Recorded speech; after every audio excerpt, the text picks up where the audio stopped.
हमसे बोला तुम चले जाओ।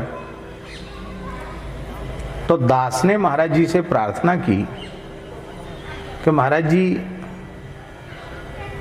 हमने न तो भागवत पढ़ी है अभी, जैसे विद्वत भागवत लगाई जाती न तो भागवत लगाई है, और ना हमने कभी 1 घंटे प्रवचन किया है भागवत जी पर।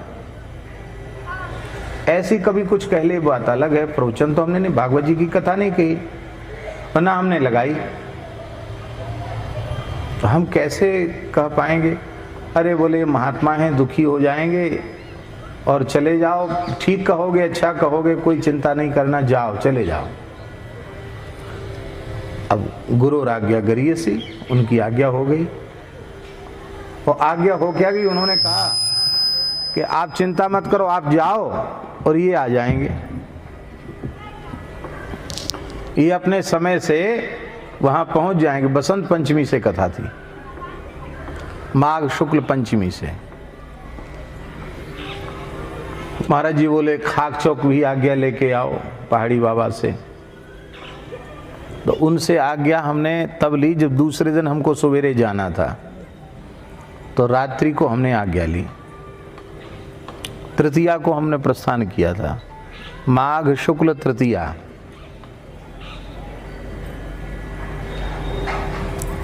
तो द्वितीया को शाम को हमने महाराज जी से पूछा, पहाड़ी बाबा महाराज से, महाराज जी ऐसे ऐसे महाराज जी की आज्ञा हुई है, जयपुर एक कथा के लिए जाना है, आप आज्ञा दें। तो बड़े सिद्ध पुरुष, बड़े फक्कड़ महापुरुष थे।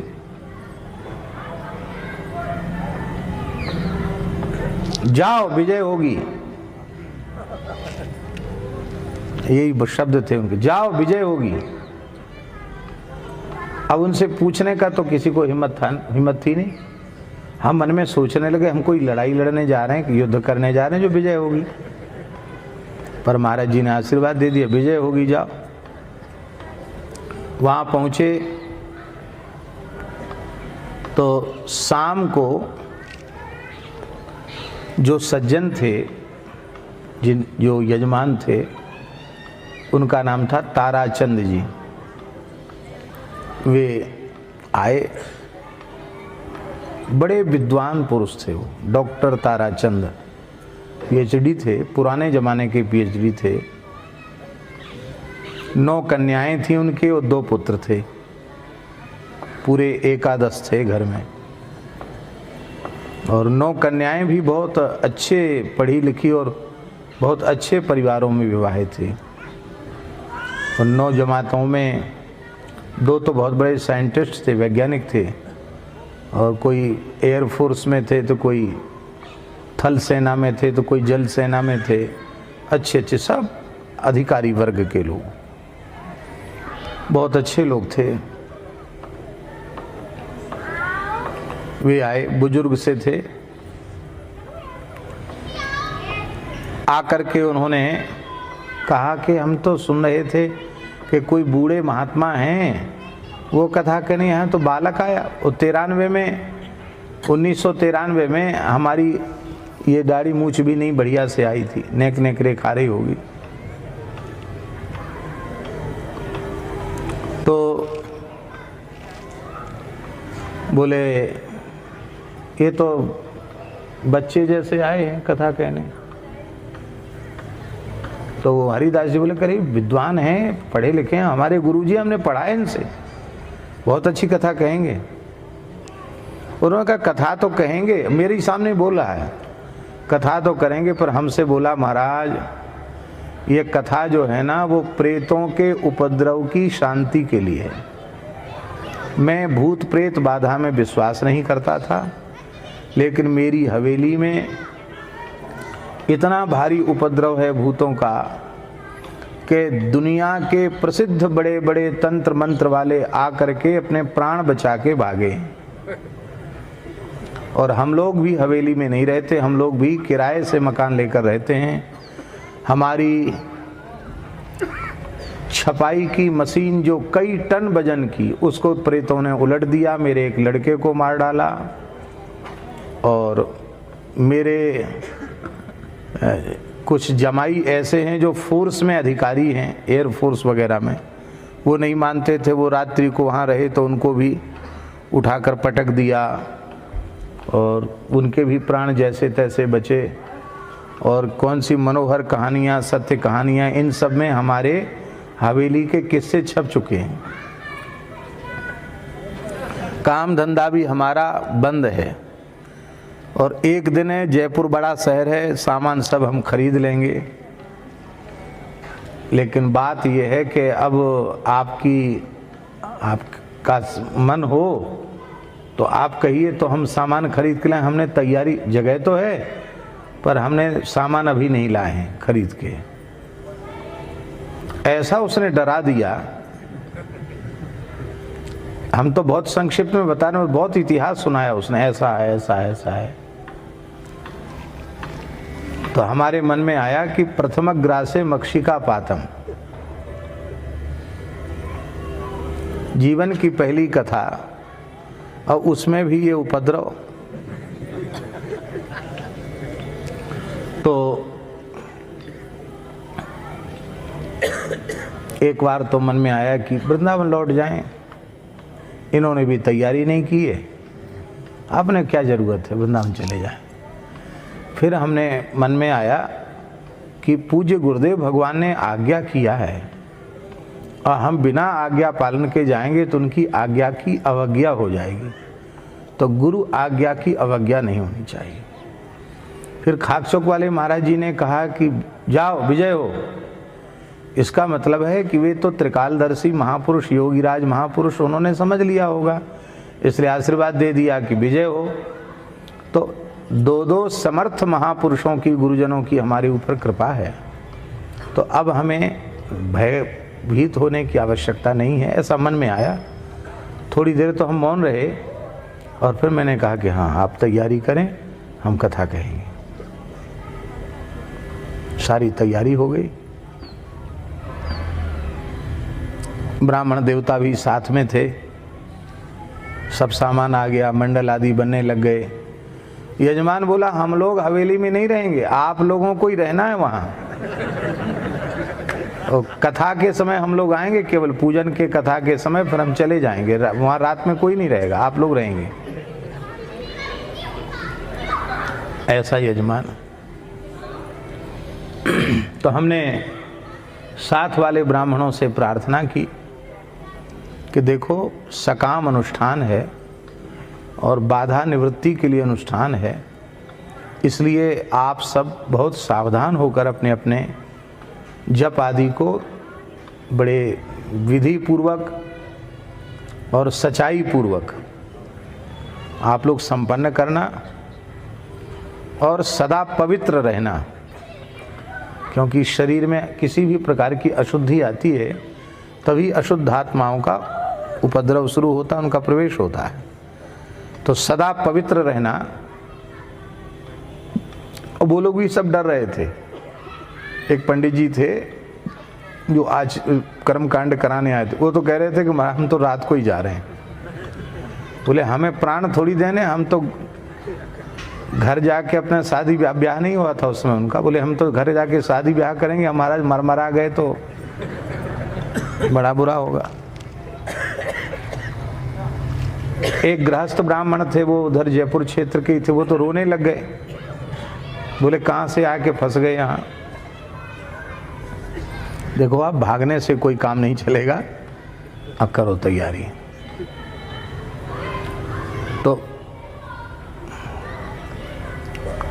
माघ शुक्ल चतुर्थी की बात है, सायंकालीन संध्योपासन करके, सर्दी का समय था, तो पैरों पर कंबल डाल करके हमारा जहाँ आसन था वहाँ हम टिक करके बैठ करके राम रक्षा स्तोत्र का पाठ कर रहे थे। संध्योपासन तो हो गया था और ये राघवेंद्र दास जी और ये तो छोटे ही थे, सब लोग नीचे जा करके जहाँ कार्यक्रम स्थल था चौक में, तो वहाँ ये लोग सर्वतोभद्र मंडल आदि का निर्माण कर रहे थे। और भीतर भी ट्यूबलाइट जल रही, पूरी पत्थर की हवेली थी, और बाहर चौक में भी ट्यूबलाइट जल रही। दूसरी मंजिल पे थे हम क्यों, तीसरी मंजिल पे। तीसरी मंजिल पे हम थे। तो पहले तो बड़ी जोर की आवाज़ हुई, धम धम धम धम धम, जैसे कोई मकान बजा रहा हो। ये धम धम की आवाज़ कहाँ से आ रही है? आज सोच ही रहे थे तब तक कुछ अटपटी सी भयंकर सी आकृतियां ट्यूबलाइट के प्रकाश में, गिनती भी हम घबराहट में नहीं गिन पाए, लेकिन 10-15 तो होंगी अनुमान, पूरी जमात की जमात सामने दिखाई पड़ी। एक लड़का भी दिखाई पड़ा जो उनके ताराचंद जी के पुत्र से जिसकी शक्ल सूरत मिल रही थी।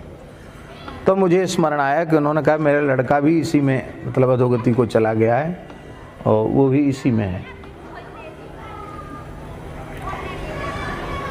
तो पाठ कर रहे थे, लेकिन हम पाठ भूल गए, डर के मारे, डर से पाठ भूल गए। क्या पाठ कर रहे थे वही भूल गए। और माघ के महीना में शरीर में पसीना आ गया। कथा तो हम कह रहे हैं, लेकिन डर हर आदमी को लगता है। तो उन आकृतियों ने भीतर प्रवेश की कोशिश की, लेकिन पता नहीं किस अज्ञात शक्ति ने उनको भीतर जाने से रोका। ऐसे लगता था ऐसे ही हुआ, फिर ऐसे हो जाते हैं, जैसे कोई धक्का देता है ना, ऐसे 2-3 बार ऐसा हुआ। इसके बाद उनमें से एक आवाज आई, हम आपका कुछ नहीं बिगाड़ सकते, हमको यहां से जाना ही पड़ेगा। जब ये आवाज आई तो मैंने पूछा कौन हो? तो उन्होंने कहा कि हम लोग अधोगति को प्राप्त आत्माएं हैं। और कहाँ रहते हो? तो उन्होंने कहा यहाँ इस हवेली में नीचे तह खाना है, उसमें हम रहते हैं।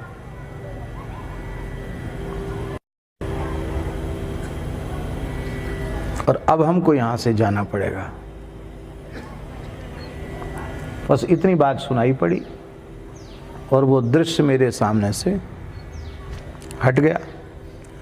जब दृश्य हट गया तो हमको एकदम जैसे झक्की सी खुल जाती ना, क्या हो गया रे, कैसे ये सब हो गया, कल से कथा है, आज से उपद्रव शुरू हो गया भैया, अब क्या होगा। तो मन में आया कि यहाँ अकेले नहीं बैठना चाहिए, जहाँ सब लोग हों वहाँ चलना चाहिए। तो सीताराम सीताराम बोलते हुए हम तीसरी मंजिल से उतर के जहाँ ये लोग नीचे वाली मंजिल पे कर रहे थे वहाँ हम आ गए। तो इन लोगों ने, वो एक योगेंद्र जी थे पंडित जी, उन्होंने पूछा, ये योगेंद्र जी नहीं, दूसरे योगेंद्र जी सीतापुर वाले। तो उन योगेंद्र जी ने पूछा कि आचार्य जी जो थे कर्मकांड वाले, उन्होंने पूछा कि महाराज जी कैसे आ गए? तो हमने उनको कहा कि ऐसे ही संध्योपासन हो गया, वहाँ अकेले क्या करते, इसलिए आप लोगों के पास आ गए। क्योंकि हम बता देते कि अभी ये तमाशा हुआ है तो ये तो बीच में ही छोड़ के पहले ही भगने के लिए तैयार है, तो भग ही जाते। इसलिए हम उस बात को छिपा गए, बताया नहीं। सवेरे वह व्यक्ति आया, आयोजक। उस व्यक्ति ने कहा कि आप लोग रात्रि को ठीक से रहे? हाँ ठीक से रहे, कोई तकलीफ नहीं? कोई तकलीफ नहीं। बोले महाराज ये पहली घटना है इस उपद्रव शुरू होने के बाद कि एक रात्रि कोई मनुष्य इसमें रह पाया है, यहाँ कोई नहीं रह सकता था।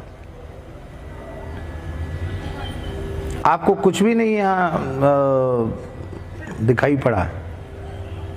तो हमने कहा कि एक बात बताओ, यहाँ तहखाना है कोई? तो बोला तहखाने का रहस्य केवल मैं जानता हूँ और मेरा लड़का जानता है, और कोई घर में नहीं जानता। ये पुरानी स्टेट के ज़माने की राजाशाही हवेली है, हमारे पिताजी ने खरीदी थी और हम लोग ठीक से इसमें रहे। पर हमको किसी ने बताया कि इसमें कुछ भीतर है। भीतर है का मतलब माल पानी। तो बस वो जैसे ही हमने खोदा है नीचे, और उस तह खाने के खुदते ही ये उपद्रव शुरू हुआ। उसमें क्या था